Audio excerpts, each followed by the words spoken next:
जय हिंद दोस्तों, मेरा नाम है नीरज और आप देख रहे हैं हमारा यूट्यूब चैनल नीरज और क्लासेस में सीए इंटर, सीए फाइनल और एसीसीए लेवल पे जो है एसीसीए के स्टूडेंट्स को जो है वो ऑडिटिंग एंड एश्योरेंस पढ़ाता हूं। तो मैंने आज एक नया एक्सपेरिमेंट करने के बारे में सोचा कि आपके साथ कैजुअली एक टॉपिक डिस्कस करते हैं और आप लोग मुझे इसका फीडबैक ज़रूर दीजिएगा कि भाई ये आपको फॉर्मेट कैसा लगा इस वीडियो का, राइट? क्योंकि आप जब मुझे फीडबैक देंगे तो मैं कोशिश करूंगा मैं और इस तरह से जो है आप लोगों के लिए कंटेंट जो है वो क्रिएट कर पाऊँ।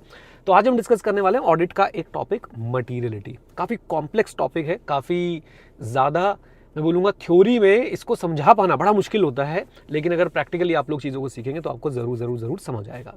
तो हम सब जानते हैं, क्या जानते हैं कि ऑडिटर का ऑब्जेक्टिव क्या होता है। ऑडिटर का ऑब्जेक्टिव एज पर एस 200 होता है to obtain reasonable assurance that financial statement are free from material misstatement, right? Financial statement are free from material misstatement whether due to fraud or error. आगे भी होता है, अभी हम यहीं पे रुकते हैं और मटीरियल वर्ड को देखते हैं। मटीरियलिटी की एज सच मजे की बात देखिए, कोई डेफिनेशन नहीं है, बट मटीरियलिटी के लिए आपके जो फाइनेंशियल रिपोर्टिंग फ्रेमवर्क है ना, वहां पे चर्चाएं जो है वो की जाती हैं। वहां पे चर्चाएं की क्या की जाती है, वहां बोला जाता है फाइनेंशियल रिपोर्टिंग फ्रेमवर्क, बोले तो accounting standard, end S etcetera. वहां पे बताया जाता है कि भाई कोई भी आइटम जो है ना, कोई भी मिसस्टेटमेंट या ओमिशन मटीरियल तभी होगी व्हेन इट कैन इंडिविजुअली, अकेले या फिर इन एग्रीगेट, यानी कि बहुत सारी मिसस्टेटमेंट मिलके अगर इफेक्ट कर सकती हैं on the decision of the user of the financial statement. यानी अगर कोई भी मिसस्टेटमेंट या ओमिशन अकेले या मिलजुल कर इम्पैक्ट कर सकती है, इफेक्ट कर सकती है, कुड रीजनेबली या इम्पैक्ट कर रही है या इम्पैक्ट कर सकती है किसको? Economic decision of the user taken on the basis of the financial statement. अब इकोनॉमिक डिसीजन क्या होता है? बाय, सेल, होल्ड एक तरह का इकोनॉमिक डिसीजन है। अगर मैं बहुत सिंप्लीफाई करूं, अगर आप एक कंपनी की फाइनेंशियल स्टेटमेंट को एनालिसिस कर रहे हैं स्टॉक मार्केट के पॉइंट ऑफ व्यू से, तो बाय, सेल, होल्ड अपने आप में क्या है? एक इकोनॉमिक डिसीजन है। ये भैया यहाँ पड़े, यहाँ खड़े होकर पता नहीं क्या कर रहे हैं। खैर एनीवेज, चलिए हम आगे चलते हैं। तो ये तो होगी बेसिक अंडरस्टैंडिंग मटीरियलिटी की। क्या फाइनेंशियल रिपोर्टिंग फ्रेमवर्क और भी कुछ रेफर करते हैं? बिल्कुल। फाइनेंशियल रिपोर्टिंग फ्रेमवर्क आप लोगों को ये भी बताते हैं कि जो मटीरियलिटी की जजमेंट है ना, वो आपने सिर्फ और सिर्फ साइज के बेसिस पे नहीं लेनी है। साइज एक चीज है, मतलब जो मिसस्टेटमेंट का साइज है, आपको नेचर भी समझना है, आपको सराउंडिंग सर्कमस्टांसेस का क्या एग्जांपल होगा? फॉर एग्जांपल अगर आप समझे तो एक एंटिटी का कंट्रोल एनवायरनमेंट भी आप लोगों की डिटरमाइंड मटीरियलिटी पे इंपैक्ट डाल सकता है, राइट? आपके इंडस्ट्री में क्या चल रहा है उस समय, वो भी आपके लेवल ऑफ मटीरियलिटी पे इंपैक्ट डाल सकता है। आपके उस पर्टिकुलर बिजनेस रिलेटेड लॉ और रेगुलेशन क्या है, वो भी आपके मटीरियलिटी पे जो है वो क्या डाल सकते हैं? इंपैक्ट डाल सकते हैं। तो आपने ये बात समझनी है कि मटीरियलिटी में आप लोगों को सिर्फ और सिर्फ साइज पे ध्यान नहीं देना है, आपको सराउंडिंग सर्कमस्टांसेस, नेचर पर ध्यान देना है, और साथ साथ में एक बहुत इंपॉर्टेंट चीज जिस पे आपको ध्यान देना है वो है common financial information need of the user. Common financial information needs of the user. क्यों भाई? देखो, जो चीज फाइनेंशियल स्टेटमेंट के यूजर्स के लिए इंपॉर्टेंट है वो चीज तो मटीरियल है ना? वो चीज तो एक्चुअली में इंपैक्ट डाल सकती है ना economic decision of the user taken on the basis of the financial statement पे। यस, तो याद रखिए एफआरएफ मटीरियलिटी में तीन तरह के रेफरेंसेस दे सकते हैं। नंबर 1, एफआरएफ बता सकता है कि भाई मिसस्टेटमेंट, ओमिशन वो मटीरियल होती है जो इंपैक्ट डाल सकती है on the economic decision of the user taken on the basis of the financial statement. Number 2, आपको मटीरियलिटी के रिलेशन में जजमेंट लेते समय उसके साइज, नेचर, सर्कमस्टांसेस को ध्यान में रखना है। नंबर 3, आपने common financial information need of the users as a group को भी ध्यान में रखना है। चलिए, अब मटीरियलिटी जो है वो डिटरमाइन कैसे की जाती है? तो एक बहुत फेमस तरीका है मटीरियलिटी डिटरमाइन करने का, वो है बेंचमार्किंग। बेंचमार्किंग में आप लोग क्या करते हैं? आप जब ऑडिट करने जा रहे हैं तो आप क्लाइंट के फाइनेंशियल स्टेटमेंट में से कोई भी एक जो है वो बेंचमार्क चूज करेंगे। वो बेंचमार्क जनरली कैसा होता है? जो अगेन फाइनेंशियल स्टेटमेंट के जो यूजर्स होते हैं उनके लिए जो चीज़ें इंपॉर्टेंट होती है उसको हम एज अ बेंचमार्क चूज कर सकते हैं। फॉर एग्जांपल आपका पीबीटी, प्रॉफिट बिफोर टैक्स हो सकता है, टोटल रेवेन्यू हो सकता है, इवन टोटल एक्सपेंसेस हो सकते हैं, और इस बेंचमार्क को चूज करके एक परसेंटेज अप्लाई की जाती है। इस बेंचमार्क को चूज करके एक परसेंटेज अप्लाई की जाती है। जनरली स्पीकिंग टोटल रेवेन्यू पे 1%, प्रॉफिट बिफोर टैक्स पे 5% के आसपास जो है आप लोग अप्लाई करते हैं, और आपके पास जो है materiality level for financial statement as a whole निकल जाता है। अब याद रखिएगा, बेंचमार्क का साइज और परसेंटेज इनवर्सली रिलेटेड है। मतलब अगर मेरा बेंचमार्क है रेवेन्यू यानी बड़ा अमाउंट है तो मेरी परसेंटेज होगी छोटी, और अगर मेरा बेंचमार्क है पीबीटी यानी कि ऑब्वियसली रेवेन्यू से छोटा होने वाला है प्रॉफिट बिफोर टैक्स, तो उस केस में मेरा जो परसेंटेज होगा वो होगा बड़ा। क्यों? अगेन हम लोग एक एप्रोप्रिएट लेवल ऑफ मटीरियलिटी जानना चाहते हैं। और मटीरियलिटी के बारे में आपको एक बात और बता दूं, अगर देसी भाषा में बोलूं तो मटीरियलिटी लेवल वो है जो जिसकी एक थ्रेशोल्ड है जिसके ऊपर की चीजों को अबव विच मिस स्टेटमेंट और omission could influence the economic decision of the user taken on the basis of the financial statement, right.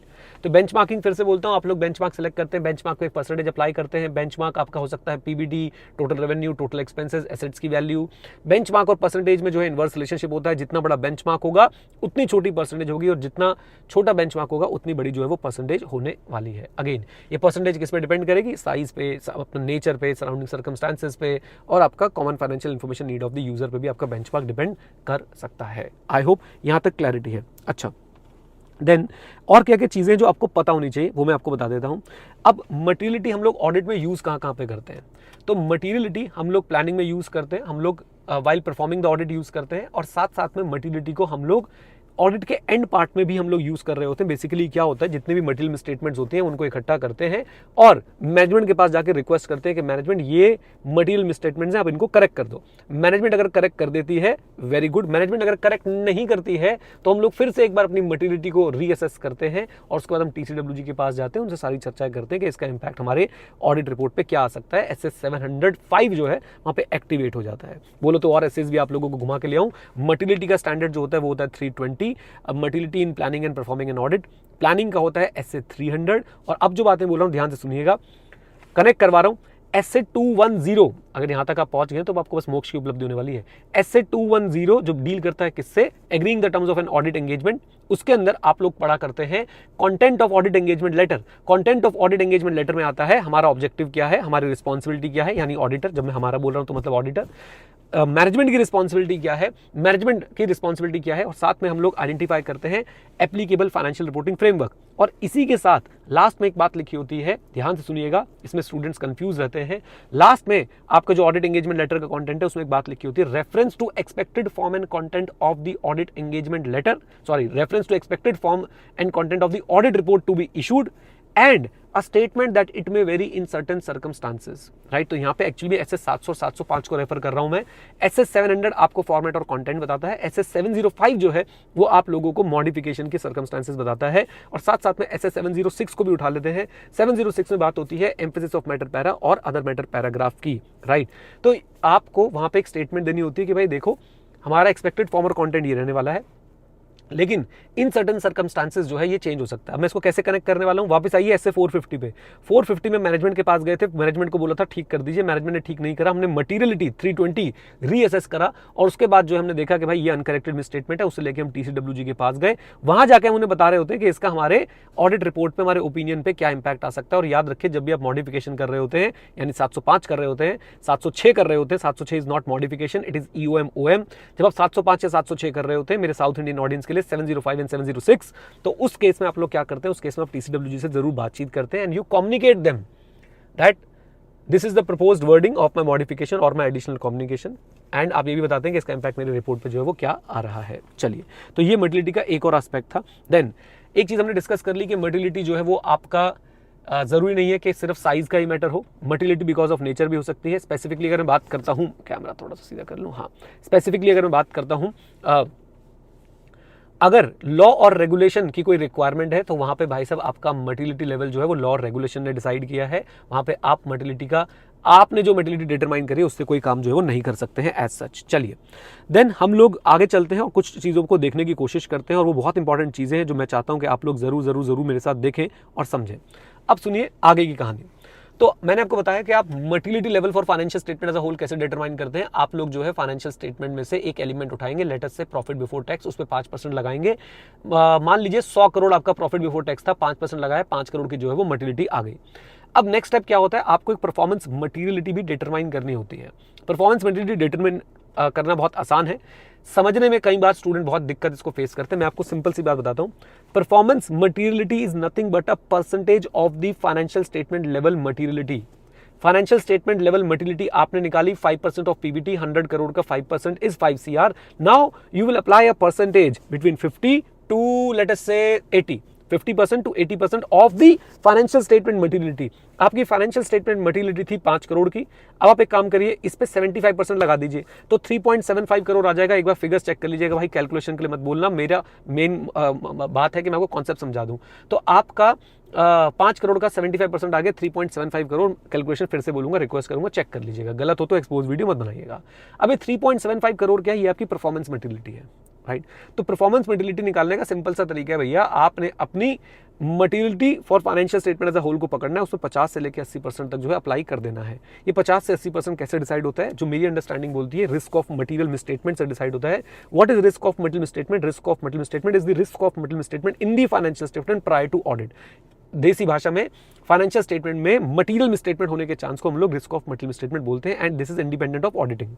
अब सुनिए मेरी बात को, अगर किसी एंटिटी में ऑडिट रिस्क जो है वो ज्यादा है, ऑडिट रिस्क जो है वो ज्यादा है, तो मैं परफॉर्मेंस मटेरियलिटी को क्या कर दूंगा, कम कर दूंगा, यानी मैं 50% यूज करूंगा। और अगर किसी एंटिटी में ऑडिट रिस्क जो है वो कम है, तो मैं क्या करने वाला हूं, मैं अपनी परफॉर्मेंस मटेरियलिटी का जो परसेंटेज है वो बढ़ा दूंगा। यहां से एक बात और पता चलती है कि कहीं ना कहीं परफॉर्मेंस मटेरियलिटी और ऑडिट रिस्क के अंदर जो है वो इनवर्स रिलेशनशिप होता है, राइट। बड़ी कंट्रोवर्सी है इस बात को लेके, बट मेरा एटलीस्ट परफॉर्मेंस मटेरियलिटी को लेके मैं क्लियर हूं कि आप परफॉर्मेंस मटेरियलिटी जो है वो ऑडिट रिस्क को लेके ही डिटरमाइन करते हैं। आपकी जो ऑडिट रिस्क चल रहा होता है उसके हिसाब से जो है आप लोग डिटरमाइन करते हैं कि भाई मेरी परफॉर्मेंस मटेरियलिटी की परसेंटेज क्या लगेगी। एक बात और बता दूं आप लोगों को कि परफॉर्मेंस मटेरियलिटी को हम लोग टॉलरेबल एरर भी बुलाते हैं, कि भाई कितना एरर हम लोग जो है वो झेलने के लिए तैयार हैं, राइट। अब परफॉर्मेंस मटेरियलिटी को अगर मैं देसी भाषा में समझाने की कोशिश करूं तो इसको आप ऐसे समझिए कि भाई ये एक तरह का स्टॉप लॉस है, ये एक तरह का लिफ्ट में लिखा हुआ बोर्ड है कि भैया 11 लोगों से ज्यादा अलाउड नहीं है। ये एक तरह का एक जो ब्रिज बना हुआ है 2 पहाड़ों के बीच में, वहां पे लिखा रहता है ना कि भाई कितना किलो वजन झेल सकता है। आपको मैं अंदर ही बताऊं, वो कभी भी असली वेट नहीं लिखा होता है। वो मान लो 15,000 किलो झेल सकता है, तो वो लिख देते हैं भाई साहब 10,000 किलो, क्योंकि उन्हें पता है कि 10,000 किलो लिखेंगे तब जाके भाई साहब ये 11-12 चढ़ा देंगे। अगर 15 झेल सकता है और 15 ही लिख देंगे, पक्का 16-17 चढ़ा देंगे। तो ऐसे ही परफॉर्मेंस मटेरियलिटी है। परफॉर्मेंस मटेरियलिटी में आप लोग क्या करते हैं, ऑडिटर को परफॉर्मेंस मटेरियलिटी लेवल टच होते ही भाई साहब ऑडिटर थर-थर कांपने लग जाता है। वो कहता है नहीं भैया ये ऐसे काम नहीं चलेगा, एक पर्टिकुलर लेवल जो है इन्होंने टच कर लिया, मुझे मैनेजमेंट के पास जाना पड़ेगा, उनसे सारी चीजें ठीक करानी पड़ेंगी, राइट। परफॉर्मेंस मटेरियलिटी का एक और एस्पेक्ट भी है, अगर इसकी डेफिनेशन सुनना चाहते हैं तो performance materiality is a level of materiality and it is always lower than the financial statement materiality as a whole, and it is calculated as a percentage of the financial statement level materiality. And Why we set performance mentality? To decrease the probability। किस बात की probability? कि aggregate of misstatement exceed ना कर जाए, कहीं aggregate of misstatement exceed ना कर जाए। किसको एक्सीड ना कर जाए? आपकी फाइनेंशियल स्टेटमेंट लेवल मटेरियलिटी को, यानी छोटी छोटी मिसस्टेटमेंट कहीं 5 करोड़ को एक्सीड ना कर जाए। इसलिए हमने 3.75 CR पे एक भाई साहब एक फाटक लगा दिया, एक बैरियर लगा दिया है कि इसको एक्सीड ना कर जाए, और यहाँ पे आते ही हम लोग भाई एकदम ऑडिटर जो है एक्शन में आ जाएगा। अच्छा, परफॉर्मेंस मटेरियलिटी का एक और कारण भी हो सकता है, परफॉर्मेंस मटेरियलिटी कभी कभी हम लोग स्पेसिफिक अकाउंट बैलेंस ट्रांजैक्शन या डिस्क्लोजर के लिए भी सेट कर सकते हैं। वाई?